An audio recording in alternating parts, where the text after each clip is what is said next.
اور اس وقت کو یاد کرو جب تم زمین مکہ میں قلیل اور ضعیف سمجھے جاتے تھے اور ڈرتے رہتے تھے کہ لوگ تمہیں اڑا نہ لے جائیں، یعنی ختم نہ کر دیں، تو اس نے تم کو جگہ دی اور اپنی مدد سے تم کو تقویت بخشی اور پاکیزہ چیزیں کھانے کو دیں تاکہ اس کا شکر کرو۔ اے ایمان والو، نہ تو اللہ اور رسول سے خیانت کرو اور نہ اپنی امانتوں میں خیانت کرو، اور تم ان باتوں کو جانتے ہو، اور جان رکھو کہ تمہارا مال اور اولاد بڑی آزمائش ہے، اور یہ کہ اللہ کے پاس نیکیوں کا بڑا ثواب ہے۔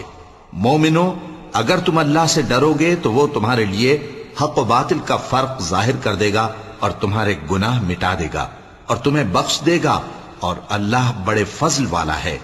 اور اس وقت کو یاد کرو جب کافر لوگ تمہارے بارے میں چال چل رہے تھے کہ تم کو قید کر دیں یا جان سے مار دیں یا وطن سے نکال دیں،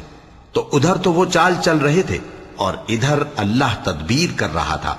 اور اللہ بہترین تدبیر کرنے والا ہے۔